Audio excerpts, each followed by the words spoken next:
La vida de Arnold Schwarzenegger parece imposible cuando se enumera en papel. Un niño pobre de un pequeño pueblo austríaco se convierte en el mayor culturista de la historia. Luego conquista Hollywood sin hablar inglés correctamente. Después, cuando esa carrera se desvanece, se reinventa una vez más y se convierte en gobernador del estado más poderoso de Estados Unidos. 3 vidas, 3 cumbres, un solo hombre. Pero esta historia no trata sobre músculos, fama o política. Trata sobre algo mucho más sutil y mucho más poderoso. Porque cuando se observa de cerca, el éxito de Arnold no fue aleatorio y tampoco fue solo disciplina pura. Había un patrón, una fuerza silenciosa que lo acompañó desde los gimnasios de pueblos pequeños hasta los sets de Hollywood y las oficinas políticas. Y una vez que la ves, comienzas a notarla en todas partes, incluso en tu propia vida. En este video, no solo vamos a trazar el ascenso de Arnold, vamos a desglosar por qué siguió ganando, cómo se recuperó cuando todo colapsó y qué es lo que la mayoría de la gente pasa completamente por alto cuando habla de su éxito. Porque Arnold Schwarzenegger no solo construyó su cuerpo, construyó las condiciones que hicieron que ganar fuera casi inevitable. Y esa puede ser la lección más importante de todas. Una infancia que forjó hambre.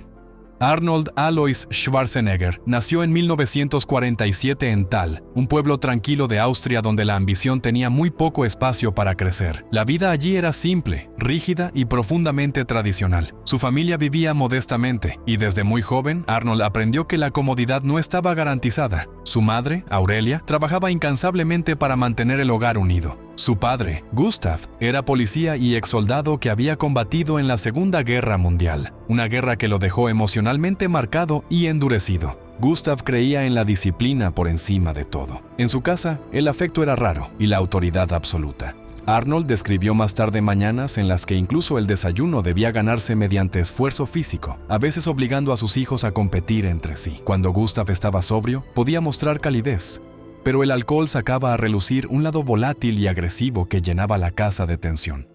No era un entorno afectuoso, pero sí formativo. Crecer en ese ambiente sembró 2 cosas dentro de Arnold al mismo tiempo.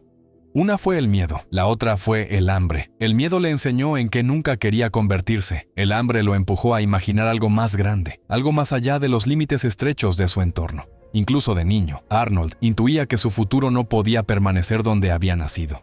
La primera chispa de escape. Todo comenzó a cambiar el día en que Arnold vio una película sobre Estados Unidos. Para la mayoría de las personas, habría sido solo otra película. Para él, fue una ventana a otro universo.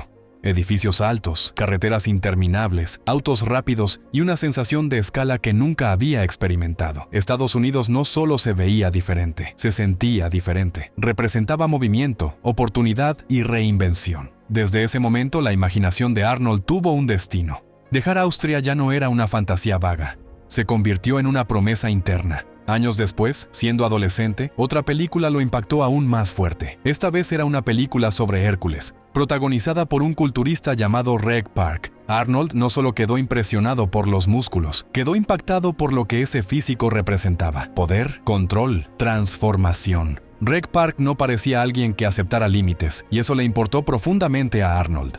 Poco después, Arnold encontró revistas que detallaban la vida de Reg Park, sus rutinas de entrenamiento, sus hábitos, su disciplina. Aprendió que Reg era Mr. Universe, uno de los títulos más prestigiosos del culturismo. Más importante aún, aprendió que la vida de Reg seguía un sistema: madrugadas, consistencia brutal, compromiso total. Esto no era talento, era estructura, y esa realización lo cambió todo.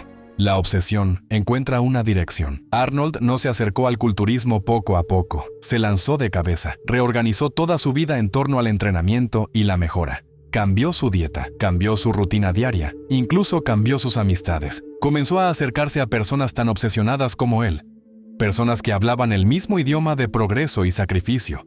Su cuerpo respondió casi de inmediato. En un año, Arnold ganó una cantidad asombrosa de músculo. El adolescente delgado de Thal comenzó a desaparecer, reemplazado por algo deliberado e intimidante.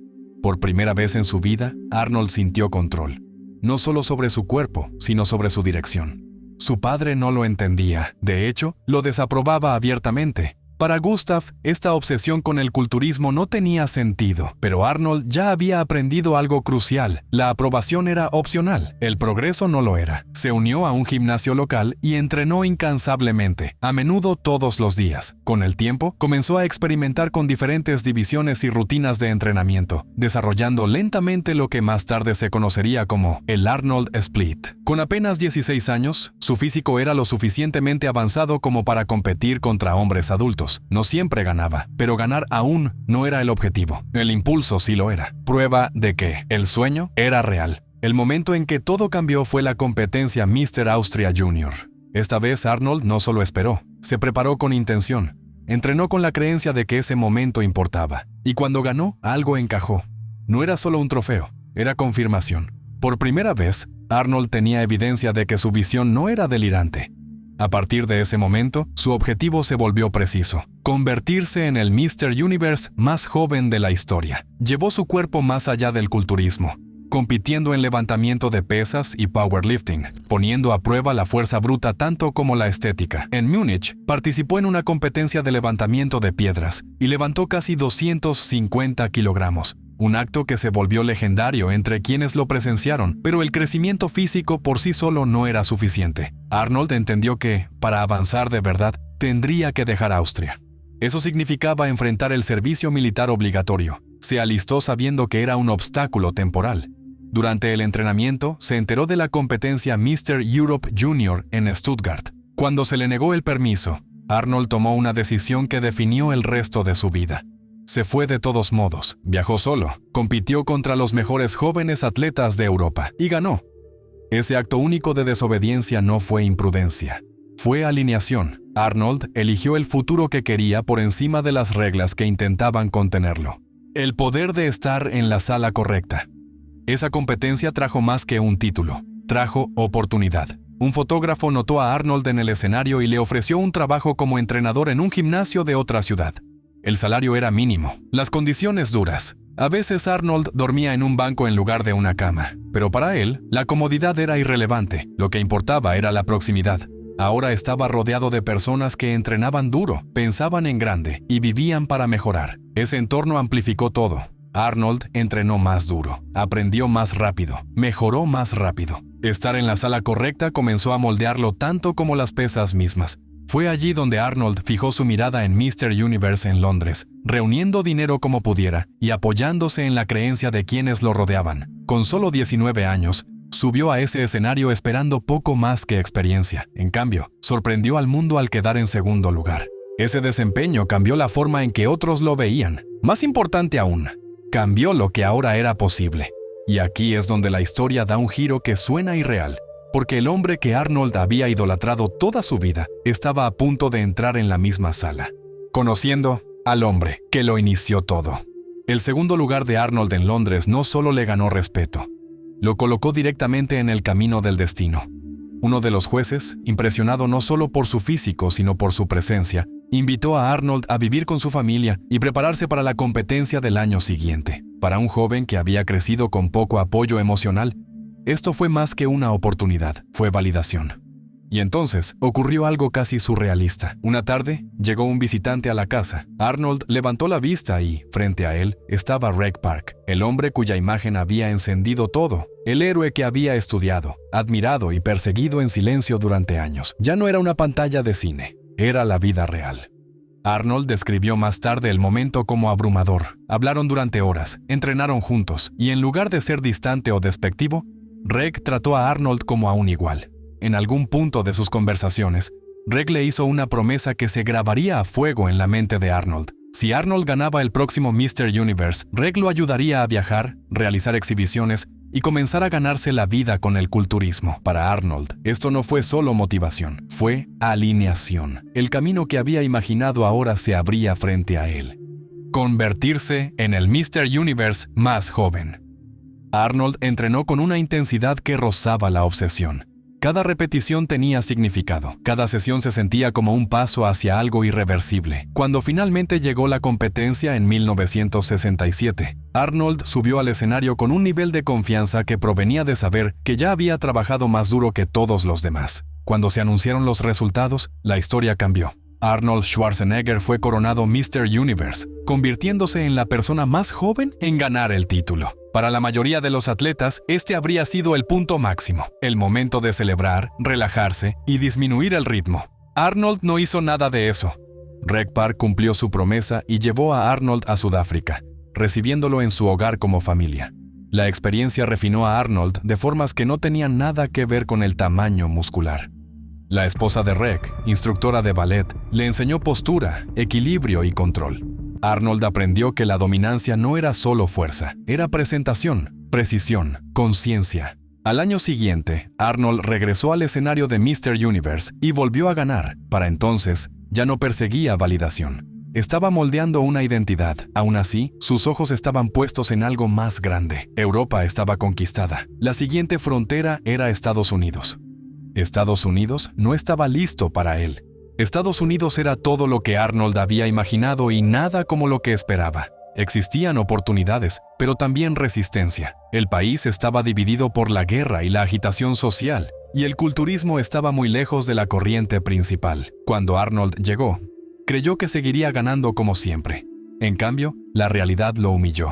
En su primera gran competencia estadounidense, Arnold terminó en segundo lugar, derrotado por Frank Zane. La derrota golpeó más fuerte que cualquier otra. Por primera vez, Arnold se sintió fuera de lugar. Estaba lejos de casa, luchando con el inglés y, de repente, inseguro de si su dominio se traducía más allá de las fronteras. Joe Weider, el hombre que lo llevó a Estados Unidos, reconoció el peligro de ese momento. En lugar de dejar que Arnold se hundiera, lo trasladó a Los Ángeles y lo ayudó a establecerse allí. Esa decisión resultó crítica, porque Los Ángeles tenía el entorno que Arnold necesitaba para evolucionar una vez más. Gold's Gym y la guerra de la mente. Gold's Gym no se parecía a nada que Arnold hubiera experimentado. No era solo un lugar para entrenar, era un campo de batalla. Los mejores físicos del mundo entrenaban allí, y cada sesión era una comparación. Arnold se dio cuenta rápidamente de que el músculo puro ya no era suficiente. Si quería ganar en Estados Unidos, tendría que dominar también psicológicamente. Aquí fue donde Arnold afiló su ventaja mental. Aprendió cómo pensaban los competidores, cómo la confianza cambiaba los resultados y cómo la sola presencia podía intimidar a los rivales antes de pisar el escenario. También fue durante esta época que los esteroides anabólicos se usaban abiertamente dentro del deporte. Arnold reconoció más tarde su propio uso, explicando que en ese momento se consideraba parte del panorama competitivo, no una ventaja secreta. Al mismo tiempo, Arnold comenzó a entender algo completamente distinto.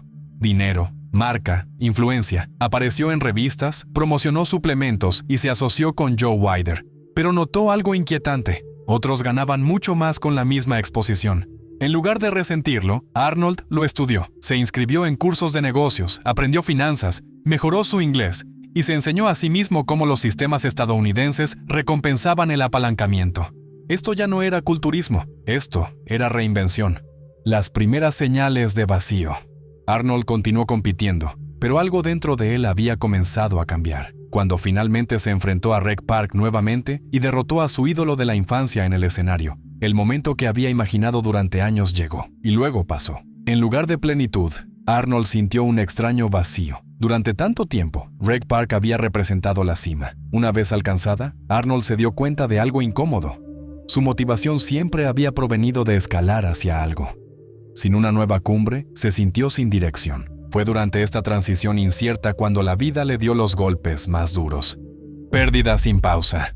Arnold recibió la noticia de que su hermano había muerto en un accidente automovilístico mientras conducía bajo los efectos del alcohol. No mucho después, sus padres lo visitaron en Estados Unidos, y Arnold notó un cambio en su padre. El tiempo y la distancia parecían haberlo suavizado. Había calma donde antes había control. Esa calma no duró. Tras regresar a Austria, su padre sufrió un derrame cerebral y falleció. Arnold voló de inmediato, pero cuando regresó a Estados Unidos, algo dentro de él se cerró. Años después, Arnold admitió que bloqueó el dolor por completo. Eligió no procesar el duelo porque creía que lo ralentizaría. No era saludable, pero era efectivo. Arnold regresó a la competencia con una agresividad renovada. Al enfrentarse a rivales como Sergio Oliva, cuyo físico amenazaba con superar el suyo, Arnold se apoyó fuertemente en la estrategia. Influyó en las condiciones del escenario, la iluminación y la presentación, entendiendo que la percepción podía decidir los resultados. Funcionó. Cuando Lou Ferrigno emergió como un nuevo desafiante, masivo e intimidante, Arnold volvió a usar tácticas psicológicas para socavar su confianza. Para cuando llegaron al escenario, Ferrigno ya estaba luchando consigo mismo. Arnold volvió a ganar. Para entonces, había acumulado más de una docena de títulos importantes. Era famoso más allá del culturismo. Los fanáticos lo reconocían en la calle. El deporte ya no tenía nada más que ofrecerle, así que Arnold se volcó por completo hacia Hollywood. El largo rechazo de Hollywood. Hollywood no recibió con los brazos abiertos a Arnold Schwarzenegger. Su acento se consideraba inservible. Su físico se veía excesivo. Sus primeras películas fracasaron. Durante casi 5 años, los papeles importantes no llegaron. La mayoría de la gente habría renunciado. Arnold no lo hizo. Tomó clases de actuación, estudió pronunciación y aceptó papeles pequeños sin quejarse. Siguieron apariciones en televisión. Papeles menores en cine iban y venían. Trató la actuación de la misma manera que el entrenamiento. Repetitiva, incómoda e inevitable. Luego llegó Pumping Iron, la película que lo cambió todo. El documental siguió los meses finales previos al Mr. Olympia de 1975. Arnold regresó a la competencia una última vez, con las cámaras capturando no solo su cuerpo, sino su personalidad, su confianza, su dominio psicológico. En el escenario, con las cámaras grabando, Arnold anunció su retiro. Ganó su 6º Mr. Olympia y se fue como el campeón indiscutido. Cuando el documental se estrenó, explotó. Por primera vez, el público vio a Arnold como algo más que músculo. Vieron inteligencia, humor y presencia. Hollywood tomó nota. Poco después, Arnold obtuvo el papel que lo redefiniría, Conan el Bárbaro, en una estrella de cine. El rodaje fue brutal, jornadas largas, castigo físico, lesiones reales. Arnold lo trató como entrenamiento, despertando temprano, repitiendo movimientos, dominando la presencia. La película fue un éxito masivo, recaudando decenas de millones de dólares y convirtiendo a Arnold en una estrella de acción internacional. Después de obtener la ciudadanía estadounidense, a Arnold le ofrecieron un papel extraño. Una máquina, pocas líneas, sin emoción, un asesino enviado desde el futuro. Al principio no estaba convencido, luego aceptó. Terminator no solo tuvo éxito, remodeló el cine de acción. Una sola frase se volvió eterna: volveré. Arnold Schwarzenegger ya no era solo famoso, era icónico. Cuando el éxito se desacelera, los años siguientes fueron implacables. Commando, Predator, Twins, Total Recall, Terminator 2. Arnold se convirtió en uno de los actores mejor pagados del mundo. Pero el éxito no permanece estático para siempre. Aparecieron problemas de salud, grandes películas fracasaron. Su papel en Batman y Robin dañó su impulso. Arnold se sometió a una cirugía a corazón abierto y poco después, su madre falleció por la misma condición. Las pérdidas se acumularon. Arnold se apartó y cuando regresó, Hollywood había seguido adelante. Entonces, hizo su reinvención final. A principios de los años 2000, California estaba en crisis. Cortes de energía, déficits presupuestarios, ira pública. Arnold reconoció algo familiar, un sistema roto, un vacío. Entró en la política no como un candidato tradicional, sino como él mismo. Contra todo pronóstico, Arnold Schwarzenegger fue elegido gobernador de California. Un inmigrante, un culturista, un actor, gobernador. Su tiempo en el cargo fue controvertido, imperfecto y profundamente desafiante. Pero una vez más, Arnold había escalado una nueva montaña. La verdadera lección. La historia de Arnold Schwarzenegger suele contarse como una celebración de disciplina y ambición. Pero la verdad más profunda es esta. Arnold dominó los entornos. En cada etapa de su vida se colocó entre personas, sistemas y presiones que forzaban el crecimiento. No dependió solo de la fuerza de voluntad. Construyó condiciones que hacían difícil rendirse y el progreso inevitable. Arnold no tuvo éxito solo. Nadie lo hace. Y entender eso no disminuye su historia, la explica.